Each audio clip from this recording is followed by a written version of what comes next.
Hello बच्चों, कैसे हो? आई होप आपकी पढ़ाई बहुत अच्छी चल रही होगी। एग्ज़ाम्स के लिए आप दिन रात मेहनत कर रहे होंगे। खैर, अभी आप लोगों को, बहुत सारे स्टूडेंट्स को ये भी खबर मिल रही होगी कि अभी जुलाई अगस्त में एग्ज़ाम्स होने वाले हैं। बहुत सारे स्टूडेंट्स ये भी सोच रहे हैं कि एग्ज़ाम्स होंगे कि नहीं होंगे। मैं ये कह रहा हूँ बच्चों, जो होना है पूरे इंडिया के लिए एक साथ होगा। आप लॉकडाउन ख़त्म होने का इंतज़ार ना करें, ये कंफर्म मान लें कि आपके एग्ज़ाम्स होने हैं और आईसीआई ने जो डेट दी वही होने हैं। रूमर्स का पार्ट ना बने। बहुत सारे स्टूडेंट्स को मैंने देखा है यूट्यूब पे वीडियो बना रहे हैं कि exams should be shifted to November. Let the ICI think over it. ICI सोच रहा है, आईसीआई के जो काउंसिल मेंबर्स है वो सब आपके लिए सोच रहे हैं बेटा। तो उनका डिसीजन जो होगा सबके फेवर के लिए होगा, पर आप लोग अपना माइंड डिस्ट्रैक्ट ना करें। बस मेरा रिक्वेस्ट आपसे ये है, आप लोग पढ़ाई पे ध्यान दें, आप लोग अननेसेसरी अपना टाइम वेस्ट ना कर दे बेटा। Okay, so stay focused on the studies. जिनके भी एग्जाम्स आने वाले हैं अच्छे से पढ़ाई करिए। ध्यान से सुनिए, ये वीडियो मैंने रिकॉर्ड किया है कस्टम्स का जो एक वैल्यूएशन का पार्ट है, एफओबी वैल्यू में जो cost of transport, loading unloading and landing charge to the port of importation जो ऐड करना होता है, उसके रिगार्डिंग कुछ कंफ्यूजन हो रहा है। जो आईसीआई के आरटीपी ने और सजेस्टेड आंसर ने आंसर दिए, उसको लेके कुछ कंफ्यूजन था स्टूडेंट्स का, तो उनको ध्यान में रखते हुए मैं ये वीडियो रिकॉर्ड कर रहा हूँ स्पेसिफिकली उस डाउट को क्लियर करने के लिए।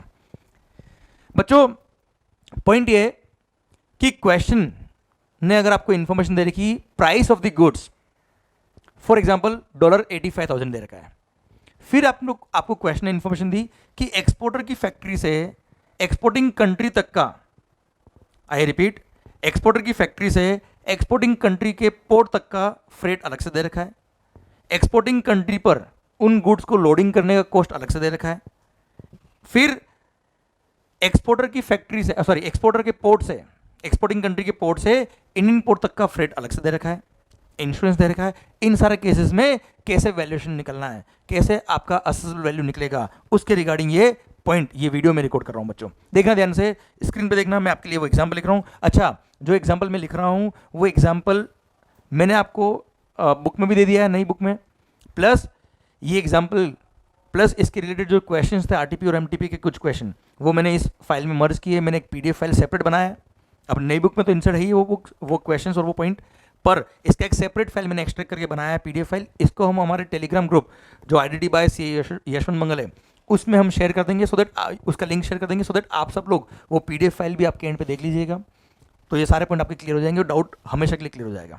सुनिए बच्चों, आपको मान लो क्वेश्चन क्या दे रखा है बच्चों, देखिए क्वेश्चन ने दे रखा है आपको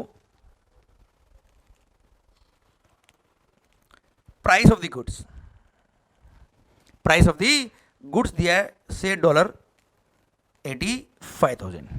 ओके बच्चों, सेकंड दे रखा है इंफॉर्मेशन, ऐसे लिखता हूं,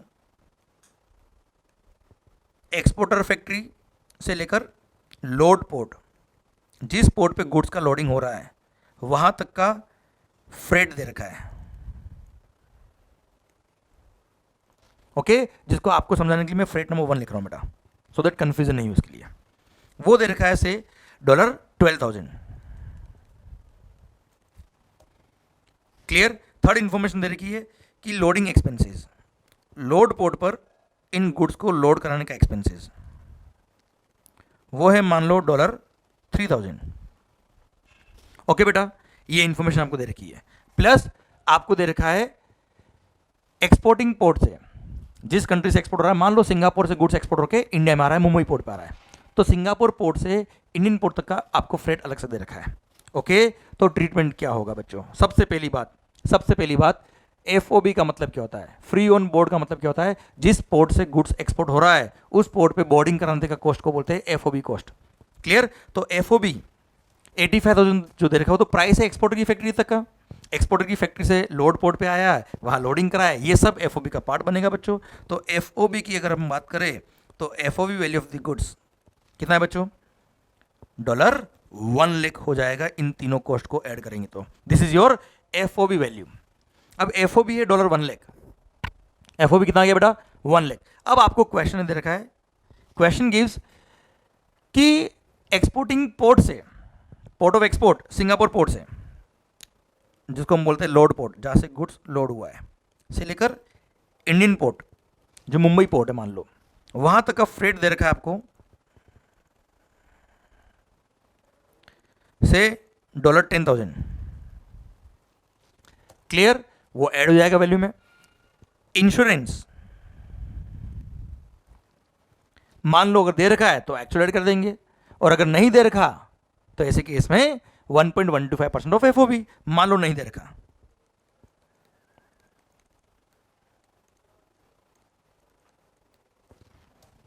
क्लियर, 1.125% ऑफ एफओबी होता है कितना, 1125, 1 लाख का 1.125% बेटा। टोटल हो गया कितना, 1,11,125। ये टोटल आ गया आपका क्या, CIF value which is called accessible value. और इसी पे लगेगा क्या, कस्टम्स। इसी पे क्या लगेगा बेटा, कस्टम्स। यहां ध्यान रखने वाली बात यह है बेटा, यहां ध्यान रखने वाली बात यह है, ये भी आपकी एफओबी का पार्ट बनेगा और ये भी असेसेबल वैल्यू का पार्ट बनेगा। क्लियर। अच्छा, इस क्वेश्चन में मैंने इंफॉर्मेशन जो दी है वो ये दी कि पोर्ट से एक्सपोर्ट हुआ है। पोर्ट मतलब बाय वेसल गुड्स आया है, बाय वेसल गुड्स आया है, तो बाय वेसल अगर आता है और एक्चुअल फ्रेट अगर दे रखा है तो एक्चुअल फ्रेट हम ऐड करते हैं। क्लियर। पर इसी क्वेश्चन ने अगर आपको इंफॉर्मेशन दे रखी होती कि ट्रांसपोर्ट वॉज बाय एयर, ध्यान दीजिए बेटा, अगर क्वेश्चन ने इंफॉर्मेशन दी होती कि ट्रांसपोर्ट इज बाय एयर, तो ऐसे केस में क्या होता। तो आपको पता है कि ट्रांसपोर्ट बाय एयर के केस में maximum amount of freight loading unloading and landing charge to the port of importation to the place of importation can be 20% of FOB। तो एक्चुअल जो आपकी कॉस्ट है, cost of freight loading unloading landing charge to the port of importation and 20% of FOB, जो भी कम आएगा वो हम add करते हैं to arrive at assessable value for the purpose of customs. Clear. तो ऐसे केस में क्या होगा बेटा, ऐसे केस में क्वेश्चन में कहां ट्विस्ट आएगा, ध्यान दीजिएगा बेटा, यही एक कंफ्यूजन था जो क्लियर हो जाएगा अभी 2 मिनट में आपके लिए। अगर ट्रांसपोर्ट बाय एयर दे रखा है और सेम क्वेश्चन है, मान लो same question transport by air है, तो पहली बात तो ये कि जो एक्चुअल को हम कंपेयर करते हैं, ध्यान दीजिए बेटा, actual cost of transport loading unloading and landing charges to the place of importation. Clear. ये पता है क्या होगा, ये एक्चुअल कॉस्ट लेंगे एक्सपोर्टर की फैक्ट्री से लेकर, आई रिपीट, एक्सपोर्टर की फैक्ट्री से लेके इंडियन पोर्ट तक का जो फ्रेट होगा, लोडिंग अनलोडिंग चार्जेस होंगे, ये सब कुछ ऐड करेंगे। उसके बाद जो वैल्यू आएगी, जो अमाउंट आएगा, उसको कंपेयर करेंगे 20% ऑफ एफओबी से। I repeat with the example of this question. साहब ये 12,000 और 3,000 जो दे रखा है, एक्सपोर्टर की फैक्ट्री से लेकर एक्सपोर्टिंग पोर्ट तक का कॉस्ट, प्लस ये 10,000 फ्रेट जो दे रखा है एक्सपोर्टिंग पोर्ट से इंडियन पोर्ट तक का कॉस्ट, ये तीनों ऐड करेंगे तो आएगा 25,000। क्लियर। ये हो गया उसका actual cost of freight loading unloading and landing charges. अब इस एक्चुअल कॉस्ट को कंपेयर करेंगे किससे, 20% ऑफ एफओबी से। 20% ऑफ एफओबी कितना हो गया बेटा, एफओबी कितना होगा, एफओबी में तो ये तीनों कॉस्ट ऐड होगी बेटा, क्योंकि एफओबी मतलब एक्सपोर्टिंग पोर्ट तक का कॉस्ट, और एक्सपोर्टिंग पोर्ट पे लोड कराने तक का कॉस्ट है $1 लाख, तो 1 लाख का 20% होता है कितना, 20,000। तो बच्चों 20,000 और 25,000, विच एवर इज लोअर 20,000, तो maximum 20,000 will be added in the value of the goods. Okay.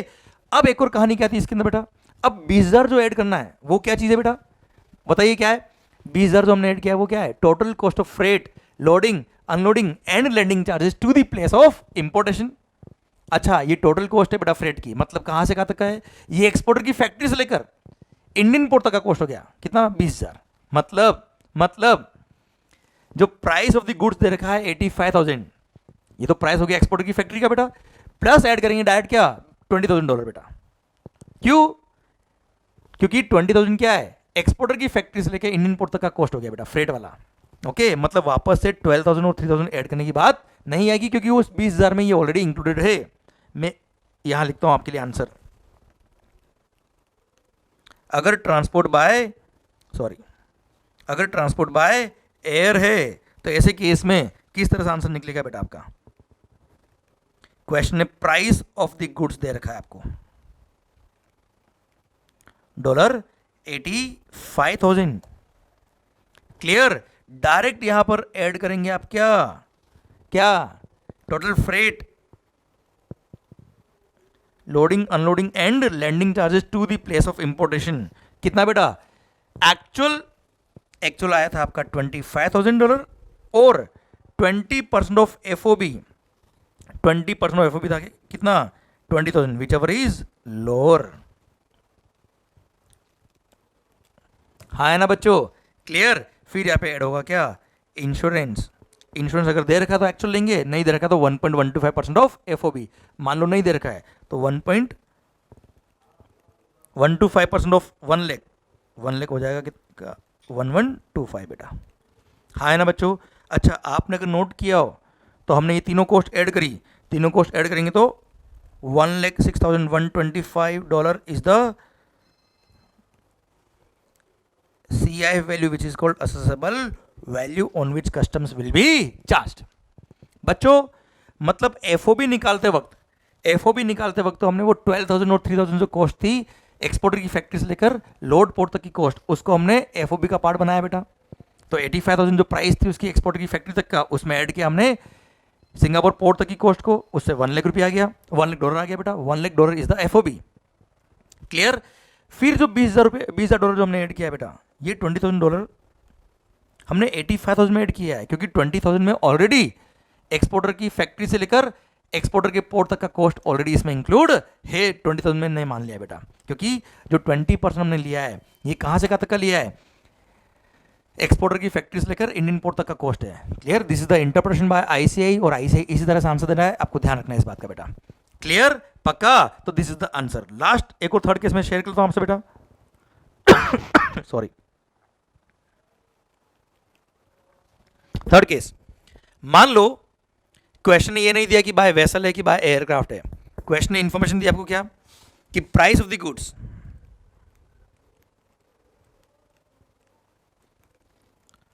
$85,000 बच्चों। फिर एक्सपोर्टर की फैक्ट्री से लोड पोर्ट तक का, मतलब सिंगापुर पोर्ट तक का फ्रेट दे रखा है आपको कितना, $12,000 प्लस लोड पोर्ट पर इसको लोडिंग करने का एक्सपेंस दे रखा है आपको, लोडिंग एंड हैंडलिंग चार्जेस से $3,000 बेटा। क्लियर, पर क्वेश्चन ने आपको लोड पोर्ट से, मतलब सिंगापुर पोर्ट से, एक्सपोर्टिंग पोर्ट से इंडियन पोर्ट तक का फ्रेट नहीं दे रखा है। अब आपको पता है अगर if the freight is not ascertainable, तो भले ही बाय एयर हो भले ही बाय वाटर हो, the amount of freight will be 20% of the FOB। तो वो 20% ऑफ FOB क्या होता है बेटा, amount of freight, loading unloading and landing charges to the place of importation. तो देखो इसके अंदर क्या रहा है, अमाउंट ऑफ फ्रेट भी आ रहा है, loading unloading and landing charge to the place of importation भी आ रहा है, और सर्कुलर भी आया था जब ये अमेंडमेंट हुआ था रूल नंबर 10 में, तब सर्कुलर आया था सितंबर 2017 में, उसने बोला था क्या, लोड पोर्ट का जो कॉस्ट होता है वो भी इस 20% का पार्ट बनता है बेटा। तो साहब क्या होगा, FOB आ गया आपका कितना बच्चों, $1 लाख। अब $1 लाख FOB आ गया, अब 20% जो हम लेंगे वो FOB का लेंगे बेटा, पर 20% ऑफ FOB विच इज $20,000। अब ये $20,000 जो है इसमें ये कॉस्ट ऑलरेडी इंक्लूड करी हुई है, क्योंकि ये जो 20,000 कहाँ से कहाँ तक का है, एक्सपोर्टर की फैक्ट्री से लेकर इंडियन पोर्ट तक का कॉस्ट है। Clear, as per interpretation by ICAI and circular. इसलिए जब हम असेसेबल वैल्यू निकालेंगे, अब अगर FOB में डायरेक्ट 20,000 ऐड कर दिया हमने अगर, तो बच्चों ये कॉस्ट डबल बार ऐड हो गई बेटा, एक तरह से डबल बार इंक्लूड हो गया ये वाला कॉस्ट। तो इसलिए व्हाइल डिटरमाइनिंग असेसेबल वैल्यू हम क्या कर रहे हैं, इसमें direct price of the goods दे रखा है $85,000 बेटा, इसमें ऐड करेंगे डायरेक्ट क्या बेटा, total freight loading unloading landing charge जो आया हमारा कितना, $20,000। और मान लो इंश्योरेंस नहीं दे रखा है तो इंश्योरेंस भी ऐड कर देंगे 1.125% of FOB।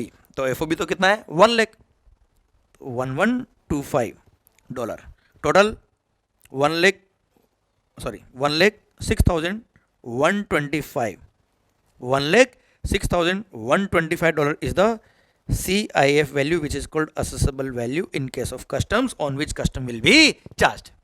Clear, I hope you got the entire fundamental. आपको क्लियरली समझ में आया कि पिक्चर क्या है बच्चों और किस तरह से आंसर सोल्व होंगे बेटा इसके। ध्यान रखिएगा ये प्राइस ऑफ द गुड्स जो दे रखा है क्वेश्चन ने, ये एफओबी नहीं है, क्योंकि एक्सपोर्टर की फैक्ट्री से लेके एक्सपोर्टर पोर्ट तक, एक्सपोर्टिंग कंट्री के पोर्ट तक का कॉस्ट अलग से दे रखा है, तो ये प्राइस एफओबी नहीं है। अच्छा, क्वेश्चन ने अगर ये कोई इन्फॉर्मेशन दी ही नहीं है अगर आपको कि एक्सपोर्टर की फैक्ट्री से लेकर एक्सपोर्टिंग पोर्ट तक का ट्रांसपोर्ट कॉस्ट इतना है, लोडिंग कॉस्ट इतना है, ये कुछ दिया ही नहीं है, तो जो आपको प्राइस दे रखा है, जो आपको एफओबी दे रखा है, वही एफओबी हम कंसिडर करेंगे और उसमें फिर 20% ऐड करेंगे बेटा। Okay, clear, done. ओके, अब इसी को आगे और एनहांस करने के लिए मैं कुछ इलस्ट्रेशन भी सोल्व करा देता हूँ, जो आपको आरटीपी एमटीपी में दे रखे हैं आईसीआई ने, उनके सजेस्टेड आंसर में भी आंसर मिलेंगे आपको। तो मैंने जो पीडीएफ फाइल दिया है उसी में आपको मैंने इलस्ट्रेशन 24 दिया है, 26 दिया है, 29 दिया है। ये वो इलस्ट्रेशन है जो अपने 19th एडिशन जो मेरी बुक है, जो मई 20 के लिए रिलेवेंट थी, उसमें भी क्वेश्चन दे रखे थे बेटा। तो इलेक्शन 24 और 26 के आंसर चेंज हो गए इसकी वजह से, तो मैंने नए यहाँ पे दे दिए क्वेश्चन, और जानबूझ के उसका नंबर भी 24 26 रखा, सो दैट जिनके पास भी 19th एडिशन बुक है अपनी, वो इन इलस्ट्रेशन का आंसर चेंज कर पाए। प्लस इलेक्शन 29 मैंने नया इंसर्ट कर दिया आरटीपी से लेके बेटा। ओके, तो इसमें सारे आपके एग्जाम्पल्स कवर हो जाएंगे। ओके, देखिएगा बेटा, इलस्ट्रेशन नंबर 24 जो मैंने अभी आपको एग्जाम्पल दिए वो भी मैंने इस पीडीएफ फाइल में दे रखे हैं, अपनी नई बुक में भी मैंने इंसर्ट कर दिए, और वही मैंने यहाँ पे भी दिए। देखिए ध्यान से, और उसी की बेस पे ये तीनों क्वेश्चन आराम से सोल्व हो जाएंगे आपके। इलस्ट्रेशन नंबर 24 आपको मिलेगा ये पीडीएफ फाइल में पेज नंबर 2 पर मिला बेटा। An importer from Cochin imports goods from an exporter in US. Okay, the vessel, ध्यान दीजिए, vessel transport is by vessel. The vessel carrying the goods reaches Mumbai port first, and from there goods are transshipped to Cochin port. अच्छा बच्चों, US से goods निकला, मुंबई पहुंचा, और मुंबई से पहले कहाँ गया, सॉरी कोचिन गुड्स जाना था बेटा, यूएस से निकला पहले कहाँ आया, मुंबई, और मुंबई से ट्रांसशिप करके कहाँ लगे, कोचिन। और आपको पता है एज पर रूल नंबर 10 आपका जो ट्रांसशिपमेंट का जो कॉस्ट होता है मुंबई पोर्ट से कोचिन पोर्ट का, वो वैल्यू का पार्ट नहीं बनता। ठीक है, वो तो पहले भी था, अभी भी है, उसमें कोई दिक्कत नहीं है। सुनना बच्चों ध्यान से, तो क्वेश्चन दे रखा है, determine the assessable value of the imported goods under the customs act from the following information. Okay माहौल, first point, cost of the machine, cost of the machine हम देख रहे हैं illustration number 24, cost of the machine at the factory of the exporter. Okay बच्चों, मैं short में लिख रहा हूं यहाँ पे, कॉस्ट कितना बेटा, अरे माहौल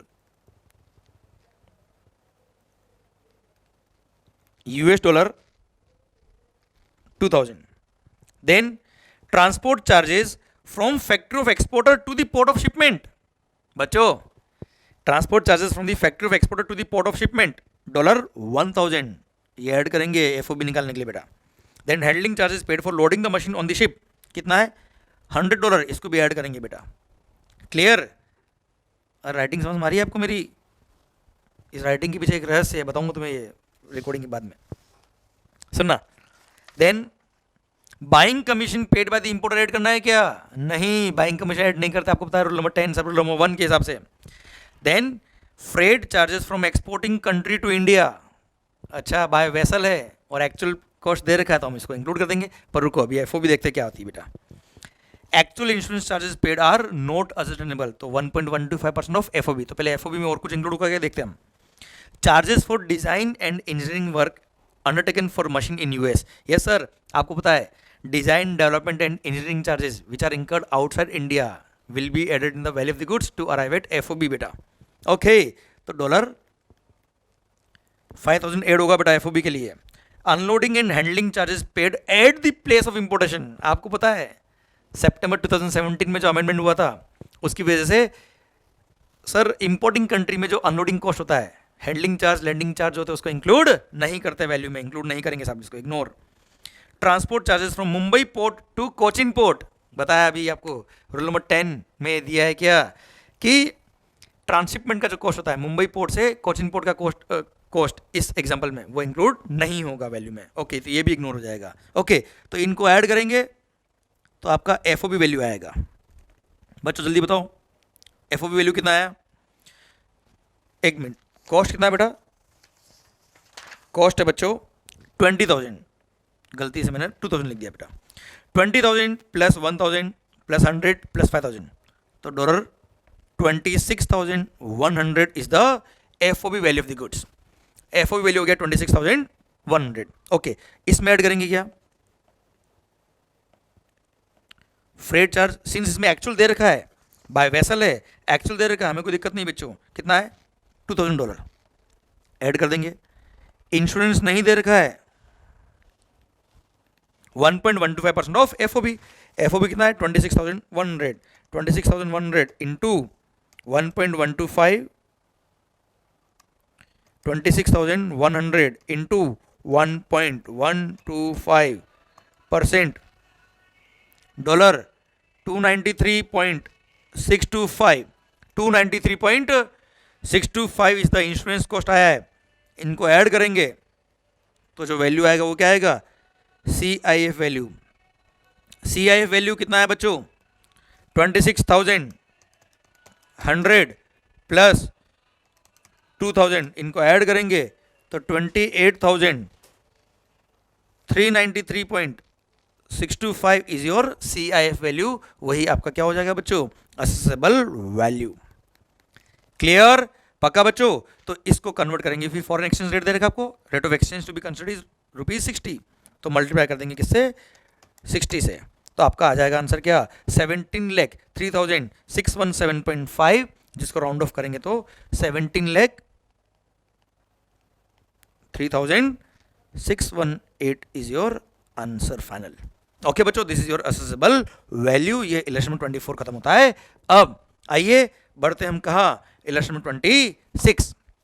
ध्यान देना 19th एडिशन में या इससे पुराने एडिशन में जो आंसर दे रखा है उसको इग्नोर करिएगा, आप ये आंसर रेफर करिएगा। ओके बच्चों, 26। और मैंने 19th एडिशन में एक नोट भी दिया था आपको, रूल नंबर 10 से रूल 2 पढ़ाते वक्त, उस नोट को भी मैंने रिप्लेस किया है, तो ये जो नया नोट मैंने दिया है ये आप रेफर करिएगा बेटा। Okay, election number 26, Ganesh enterprises India, ये एमटीपी का क्वेश्चन है, नवंबर 18। imported a machine costing $17,000 from Sheraton Corporation US through a vessel. Determine the assessed value of the said machine under the Customs Act with the help of additional information given below. Okay, price कितना बेटा, $17,000। Okay बच्चों, transport charges from factory of Sheraton Corporation to port for shipment. Okay, again exporting port से, exporter की factory से exporting port तक का cost का add कर दिया। Freight charges from US to India, इसको रोकिए, अभी देखते हैं, बाद में ऐड करेंगे, पहले एफओ भी निकालना है। Handling charges paid for loading the machine in the ship, handling charges, yes, loading the machine, इसके लिए आपने इंकर किया, इसको एफओबी का पार्ट बनाएंगे हम। फिर buying commission paid by Ganesh Enterprises, buying commission value का पार्ट नहीं बनता है, section rule number 10 sub rule number 1। Exchange rate दे रखा है, ठीक है, actual insurance charges paid are not ascertainable, खत्म माहौल। सर तो बाय वैसल है बेटा, ये तो कोई लोड ही नहीं अपने को सर। $17,000 प्लस 850 प्लस 85, तो $17,935 इज योर एफओबी वैल्यू। बच्चों ये एफओबी है, इसमें क्या ऐड करेंगे, फ्रेट, क्या एक्चुअल फ्रेट दे रखा है बेटा आपको, यूएस टू इंडिया, यस, ये फ्रूट नहीं लिखा है, फ्रेट लिखा है, ये लो साहब। अभी राइटिंग अच्छी लगी है बेटा आपको, बढ़िया माहौल, ठीक है। कहाँ से कहाँ तक का, यूएस टू इंडिया, कितना बच्चों, $1,700, ये ऐड कर देंगे। क्या इंश्योरेंस दे रखा है, इंश्योरेंस चार्ज अगर नहीं दे रखे तो 1.125% ऑफ एफओबी, ये ऐड करेंगे यहाँ पे 1.125%, कितना होता है बच्चों, 201.77।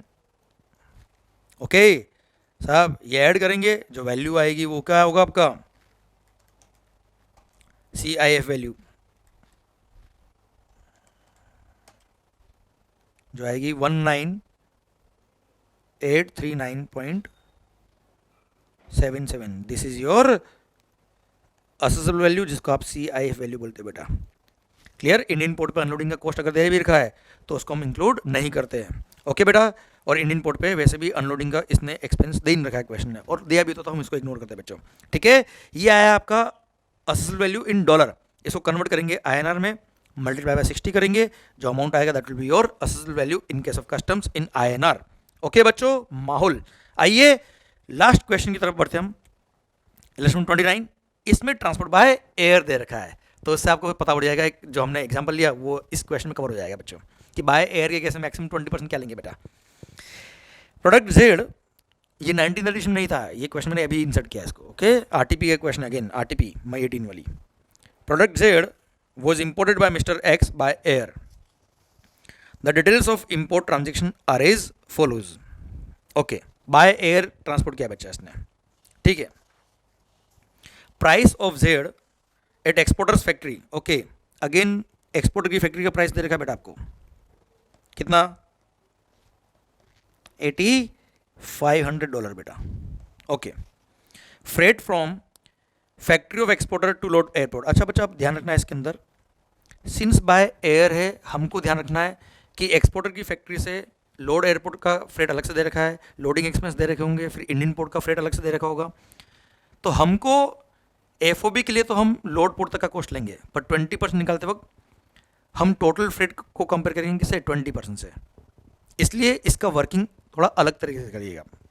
तो प्राइस दे रखा है 8500, freight from factory of exporter to the load airport, airport in the country of exporter, कितना, $250 बेटा।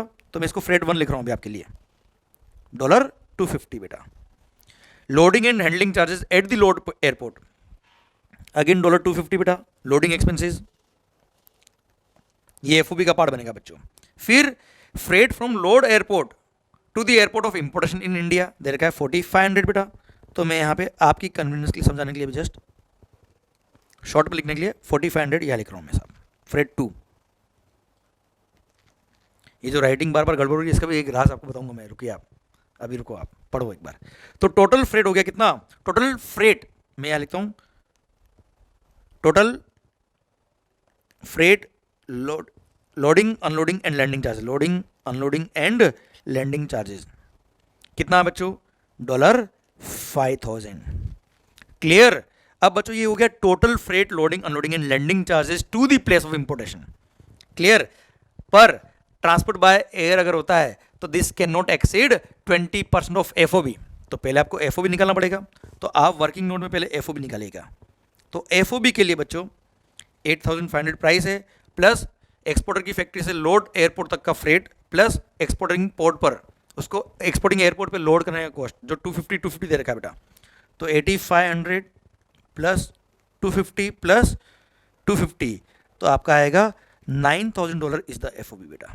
अब 9000 का 20%, ये वर्किंग नोट में वर्किंग करिएगा, $1800। ये क्या आ गया बेटा आपका, maximum amount of freight loading unloading landing charge to the place of importation, ये इतना ही ऐड कर सकते हो। एक्चुअल है 5000 और 20% आया कितना, 1800। तो whichever is lower, 1800 can be added to arrive at assessable value.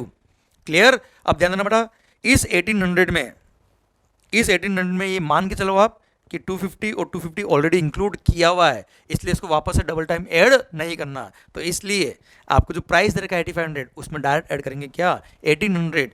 Clear. अलग से 250 प्लस 250 अलग से और ऐड करने की जरूरत नहीं है, ऑलरेडी 1800 में इंक्लूड किया हुआ है इसको। पक्का बच्चों, माहौल ठीक है सर। फिर क्या दे रखा है क्वेश्चन ने, देख लीजिए वापस, क्वेश्चन कुछ रह तो नहीं गया आपसे। प्राइस 8500, फ्रेट ले लिया, landing loading and handling charge ले लिया, freight from load airport to the airport of importation in India ले लिया हमने, इंश्योरेंस चार्ज दे रखा है, और आपको पता है इंश्योरेंस अगर एक्चुअल दे रखा है तो हम एक्चुअल लेंगे साहब, भले वो बाय एयर हो, भले बाय वाटर हो, या किसी भी रूट से हो सर। क्लियर। ठीक है सर। वैल्यू से रिगार्डिंग और कोई बात नहीं दे रखी, रेट ऑफ एक्सचेंज और रेट ऑफ ड्यूटी दे रखा है, देखते हैं हम, इनको ऐड करिए। 8500 प्लस 1800 प्लस 2000 कितना आया बच्चों, $12,300 is the CIF value of goods which is called accessible value. Clear, done. देखिए आगे क्या लिखा है क्वेश्चन में, दो the aircraft arrived on 22nd of August, the bill of entry for home consumption was already presented on 20th of August। अच्छा, अब 20 अगस्त को bill of entry for home consumption file कर दिया, पर एयरक्राफ्ट कब अराइव हुआ, 22nd of August को। The other details furnished by mister X R, rate of basic custom duty, okay, exchange rate notified by CBIC, फिर दे रखा है exchange rate prescribed by RBI. अच्छा, for the purpose of custom valuation rate of exchange notified by CBIC relevant होता है, RBI reference rate का कोई मतलब नहीं है साहब। फिर आईजीएसटी लेवेबल दे रखा है, माहौल कंप्यूट क्या करना है बेटा, value of product decide for the purpose of levying custom duty and tax payable. Okay done. सबसे पहली बात हम इसको कन्वर्ट करेंगे आईएनआर में, तो सीआईएफ वैल्यू या accessible value in INR. Sir rate of exchange कौन सा लेते हैं, जिस दिन बिल ऑफ एंट्री फाइल करी, भले ही वेसल या एयरक्राफ्ट आया नहीं आया, पहले आया बाद में आया, कोई कंसर्न नहीं है, जिस दिन बिल ऑफ एंट्री फाइल करी that date is the relevant date for the purpose of rate of exchange. तो रेट ऑफ एक्सचेंज की डेट रिलेवेंट हो गई।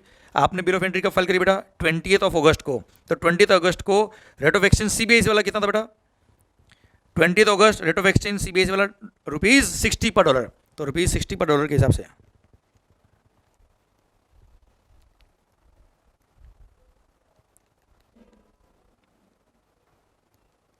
हाँ जी 12,300 इंटू 60 कितना आएगा, 7,38,000। ये आ गई आपकी value in INR, value in INR 7,38,000 बच्चों। क्लियर, ये हो गया assessed value in INR. Rate of exchange खत्म। रेट ऑफ ड्यूटी आपको पता है, रेट ऑफ ड्यूटी के लिए इंपोर्ट के केस में rate of duty bill of entry for home consumption और बाय एयर आया बेटा, तो bill of entry for home consumption और arrival of aircraft whichever is later. Arrival of aircraft is on 22 August, bill of entry file किया कब, 20th of August, whichever is later 22 August. तो 22 अगस्त को rate of duty था कितना, 10%, तो basic customary लगेगा कितना, 10% of vote, 7,38,000, 73,800। Social welfare surcharge बच्चों भूल मत जाना, 10% ऑफ वोट 73,800 का, 7380, इन तीनों को ऐड करेंगे, इन तीनों को ऐड करेंगे तो अमाउंट आएगा कितना बेटा आपका, 81, 91, 80। कैलकुलेशन ध्यान रखना पड़ा, कहीं गलती नहीं हो जाए आपसे कई बार हमसे भी हुई थी गलती। 81, 91, 80 is your value for the purpose of charging 37।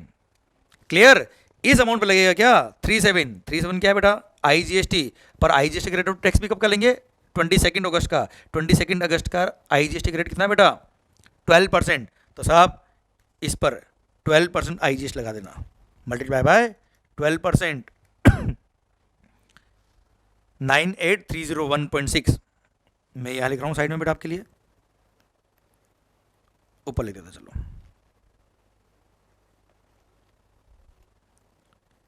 IGST at the rate of 12% कितना है बेटा, 98,301.60 राउंडेड ऑफ टू 98,302 बेटा।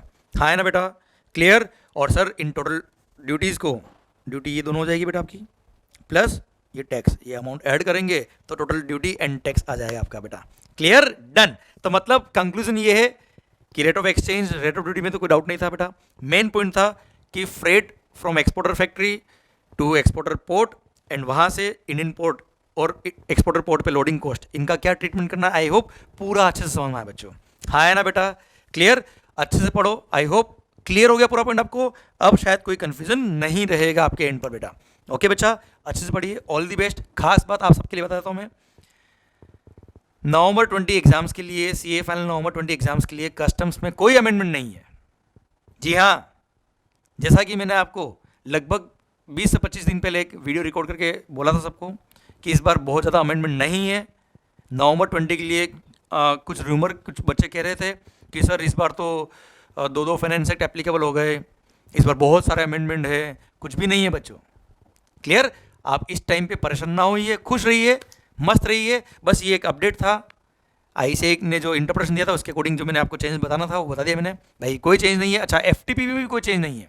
फॉरेन ट्रेड पॉलिसी 2015-20 जो 31 मार्च 2020 तक एप्लीकेबल थी, उसको 1 साल के लिए एक्सटेंड कर दिया, 31 मार्च 2021 तक एक्सटेंड कर दिया। तो वही पॉलिसी जो पहले थी वही अभी एप्लीकेबल है बेटा। तो नवंबर 20 के लिए कोई चेंज नहीं है। इनफैक्ट मई 21 के लिए भी बहुत रेयर कुछ चेंज आएंगे बेटा, जो आएंगे वो हम अलग से बात कर लेंगे। क्लियर। और उसमें जो एग्जामिशंस थे, बेनिफिट थे, उसको एफटीपी के अंदर उसको 1 साल के लिए और एक्सटेंड कर दिया बेटा। क्लियर। तो कस्टम और एफटीपी में देखा जाए तो कुछ चेंज है ही नहीं बच्चों।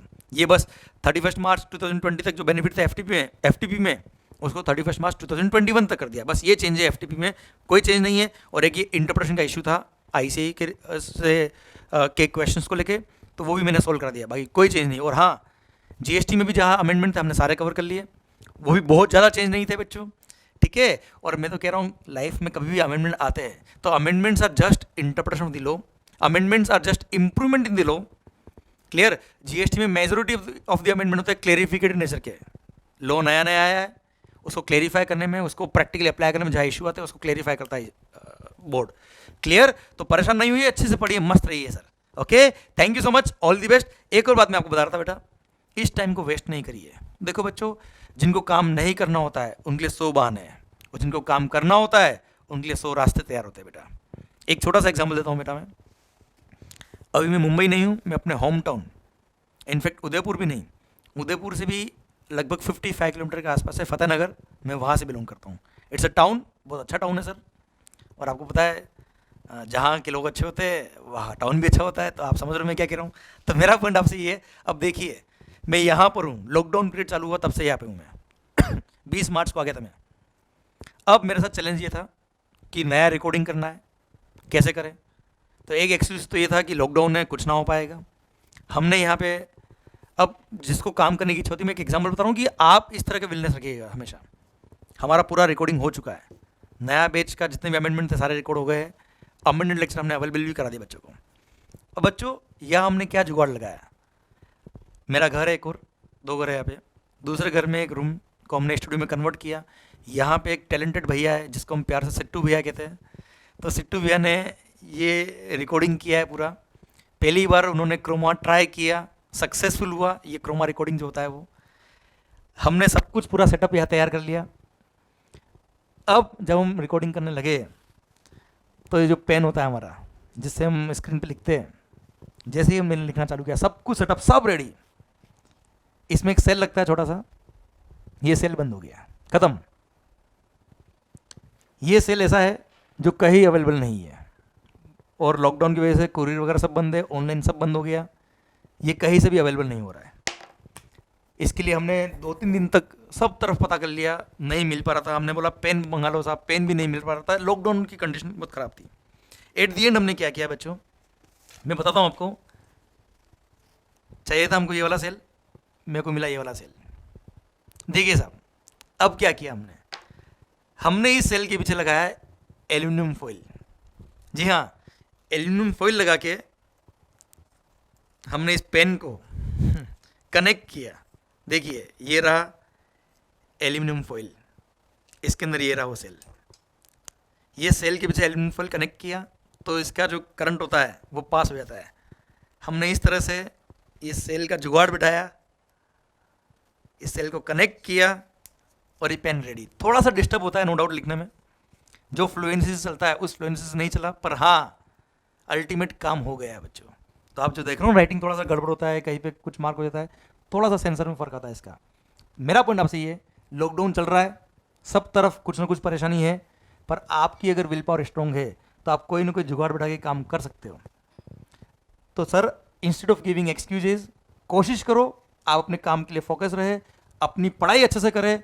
All the very best, do your best, put your 100% energy, और आपको ये लॉकडाउन के बाद अपना इम्प्रोवाइज्ड वर्जन बाहर लेके आना है और धमाके से आपको अपना नाम रोशन करना है, अपने देश, अपने गांव, अपने शहर, अपने घर वालों का नाम रोशन करना है। All the very best, dream big and achieve it. Thank you so much बेटा, ऑल दी बेस्ट।